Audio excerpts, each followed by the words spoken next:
Hello, guys, and we are back after the Manchester Derby as promised. और कुछ ऐसा नहीं हुआ कि हमें बहुत जल्द लाइव जाना पड़े 104 दिन के बाद। पिछली दफा हमें उसी वक्त लाइव जाना पड़ा था और डर्बी हमने डिस्कस की थी, लेकिन अब हमने थोड़ा सेलिब्रेशंस के बाद वी आर फाइनली बैक। और it's good to be back actually after Manchester derby win.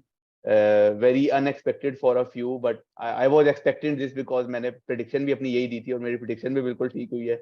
तो thank you Rashford, thank you चाचा Eric, and thank you to everyone. तो आपके क्या क्या ख्याल है आप लोगों को? मैंने जो आप लोगों की जो प्री डाबी जो पॉडकास्ट थी अनफॉर्चुनेटली मैंने मिस कर दी थी, लेकिन मैं इसमें एक चीज जरूर कहूंगा। अब मैच खत्म हो गया तो अब लगेगा मैं मैच के बाद कह रहा हूँ।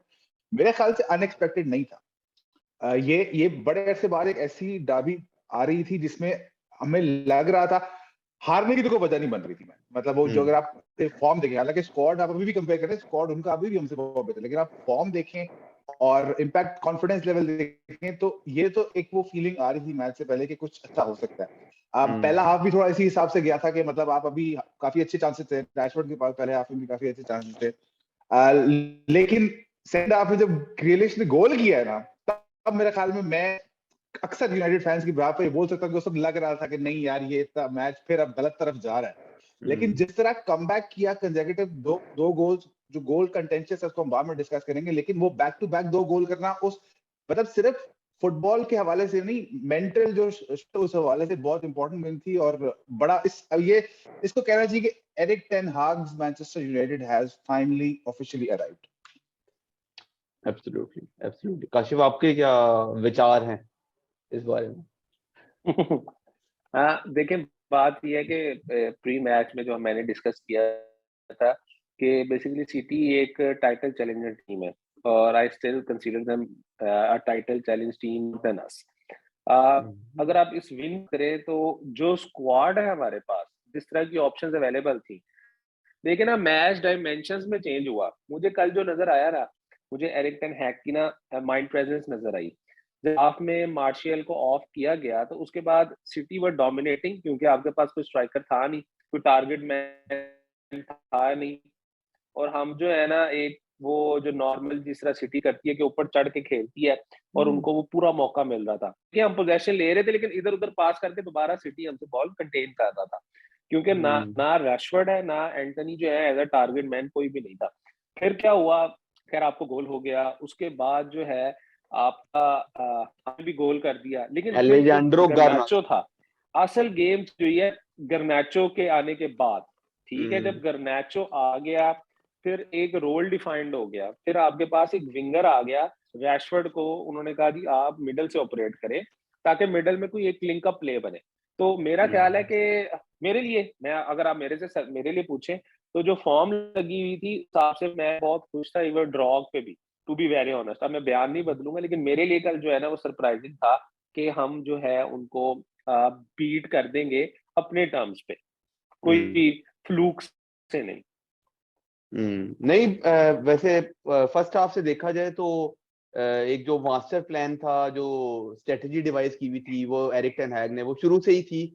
City will keep the ball, we will defence, and we will be more organise, और वो हम काउंटर पे खेलेंगे। फर्स्ट हाफ तो ऑलमोस्ट ऐसे ही था सारा का सारा, और हमने बहुत देखिए, अच्छा दो सिटी के गेम बहुत जब अच्छा भी defend कोई भी टीम खेलेगी ना, तो, तो यही होगा, या वो बॉल मेंटेन कर लेंगे या आप बॉल मेंटेन कर लेंगे।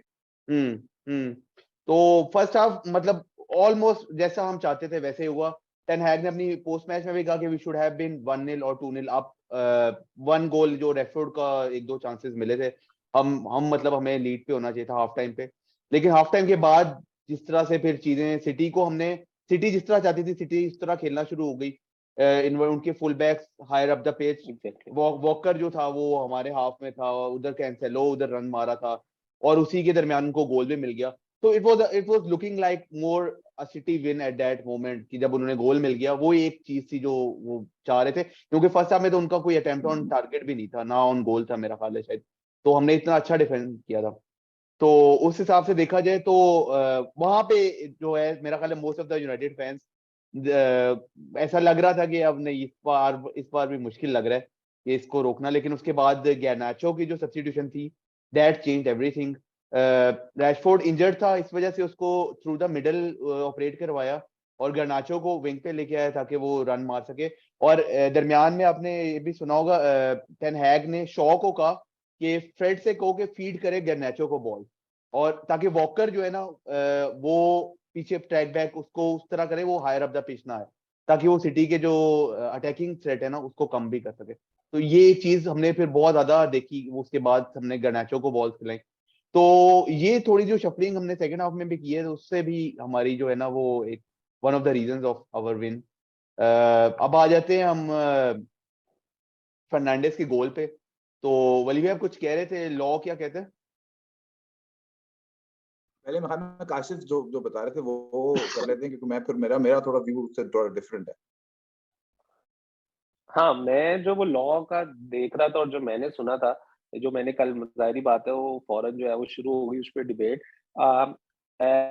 पर जो समझ आई मुझे अभी तक, maybe I am wrong, कि आपका जो ऑफेंस, नॉन ऑफसाइड ऑफेंस क्या है अटैकिंग प्लेयर के लिए, कि वो ऐसी मूवमेंट या ऐसा कोई ऐसी हरकत आप आसान लफ्जों में कर ले जिससे ना गेम पे इम्पैक्ट डले।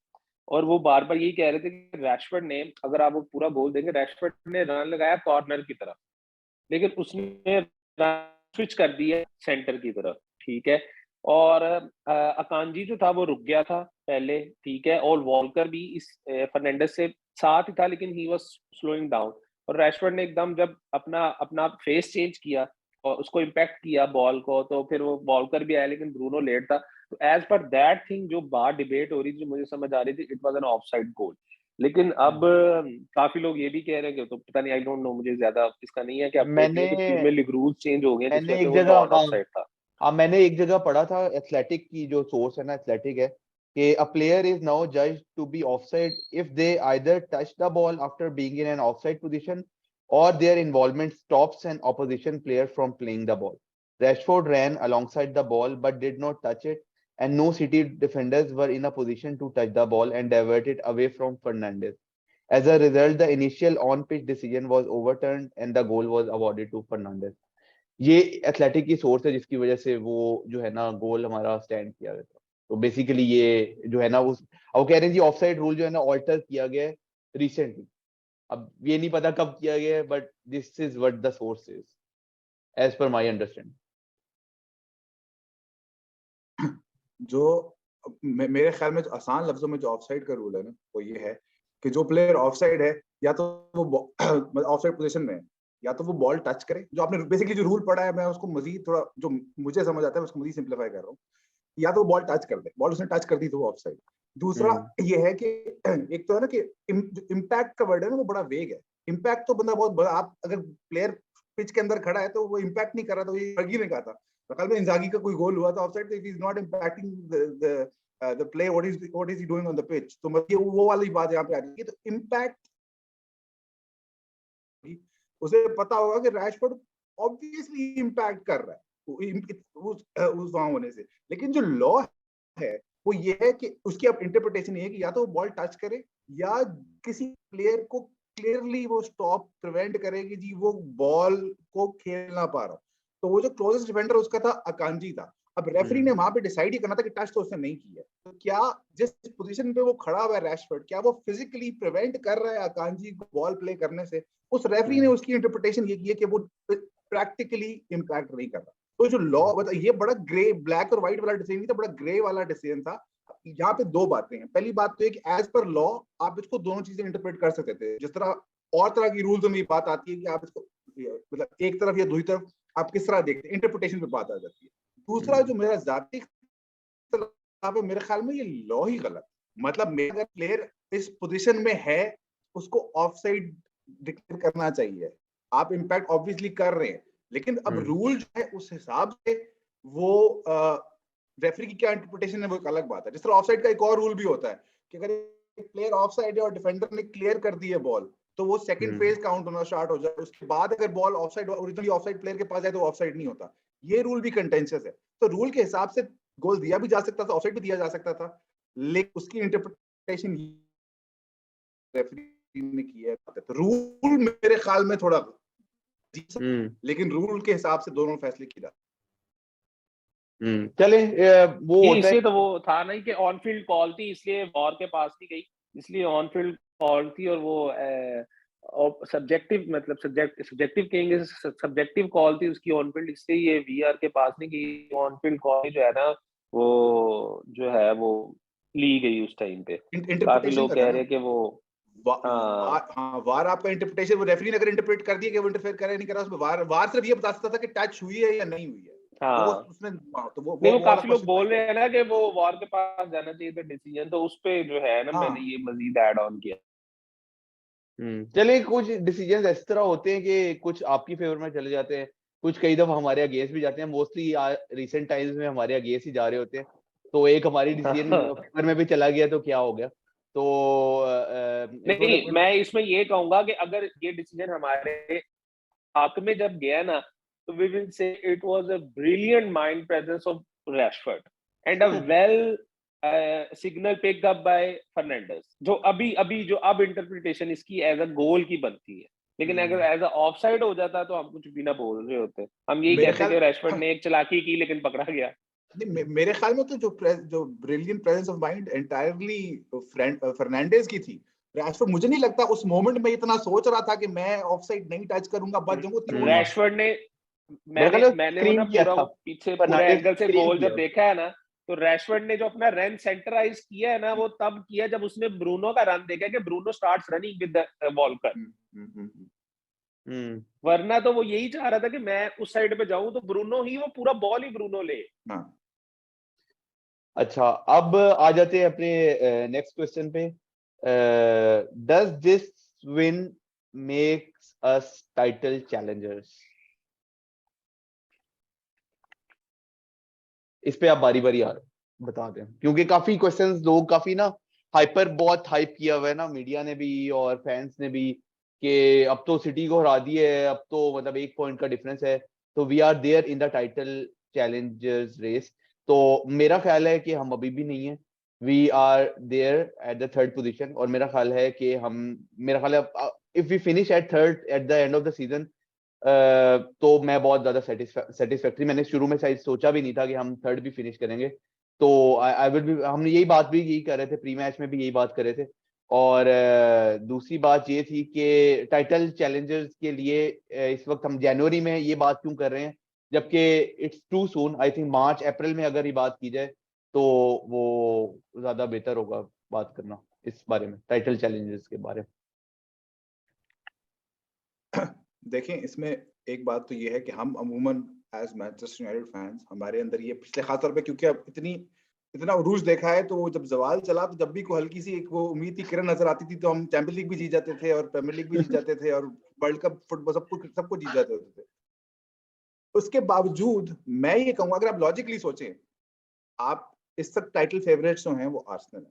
आर्सेनल किस बेसिस पे टाइटल फेवरेट्स है? सीजन के पहले हाफ पे जो जिस तरह वो खेले, ठीक है, सीजन आधा सीजन बाकी रहता है। अगर आप लॉजिकली सोचें, एक होता है ना कि एक्सपेक्टेशन अनरियलिस्टिक नहीं होना, हम सारे सब चाह रहे हैं कि हम अपनी जो एक्सपेक्टेशन जज्बाती ना हो, हम ज्यादा शौकीन ना हो जाए, हम ये ऐसी को बात ना करते हैं बाद में कहें यार देखो तुम ये हो गया, हम वो कर रहे हैं। अगर आप लॉजिकली न्यूट्रल होकर सोचे, इसको छोड़े हम किस टीम को सपोर्ट करते हैं, लॉजिकली देखें तो टाइटल चैलेंजर होना और टाइटल फेवरेट होने में फर्क है। चैलेंजर मेरे ख्याल में बिल्कुल आप हैं इस वक्त चैलेंजर, ये हम कई प्लेयर्स तो बिल्कुल नहीं है कहेंगे, मैनेजर तो ये कभी भी नहीं कहेगा।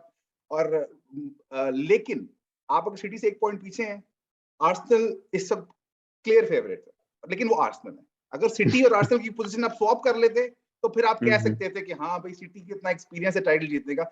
जब वो जो स्क्वीकी बम टाइम आएगा आर्सेनल के ऊपर, तब उन पे कितना प्रेशर होगा, वो कैसे करते हैं। लॉजिकली अगर आप देखें, और टीम भी अच्छी है, लेकिन इस वक्त जो पोजीशन है, मैं आपकी बात से बिल्कुल सहमत हूं कि अगर हम थर्ड फिनिश करते हैं तो बहुत अच्छा सीजन है, लेकिन लॉजिकली, मैथमेटिकली, स्टैटिस्टिकली आप टाइटल चैलेंजर। काशी आप क्या कहेंगे? देखिए, मैं इसमें सबसे जो मेन चीज है ना वो ऐड करना चाह रहा हूँ। लॉजिकली आप सब कुछ ऐड कर लें, लेकिन ना जाहिर बात है खिलाफ होना अच्छी बात है। मेरा जो पर्सनल है ना कि आपको टाइटल चैलेंजर होने के लिए ना you need have at least a proper squad. We don't have a squad, हमारे पास स्क्वाड नहीं है। आप जितनी मर्जी आपकी रन ऑफ फॉर्म लग जाए, कल रैशफोर्ड को हल्का सा वो हुआ था तो हमारे दिल धक धक बंद हो गए थे, और मैं तो पता नहीं मार्च में पहुंच गया था। मैं कल लो जी गया सीजन, लिटरली। मतलब you are one injury away from, आपकी सब बहारें ना जो है वो एकदम जिसे कहते हैं ना चुटकी में वो हवा बन जाएंगी, ठीक है। One injury to Casemiro and we are back with McTominay in the midfield. Yes यही मैं कह रहा हूँ कि आपकी जो परफॉर्मेंस है ना वो सारी जुड़ी हुई है आपकी स्टार्टिंग 11 से, जो आपकी स्टार्टिंग 11 और वो जो एक दो सब आ रहे हैं। अब मैं ये आपसे जो है इसमें अर्ज करना ये चाहूंगा कि मेरा पर्सनल ये है कि टाइटल चैलेंजर्स के लिए हमारे पास दुआएं, लॉजिक्स, पॉइंट्स, मैनेजर सब है, लेकिन स्क्वाड नहीं है।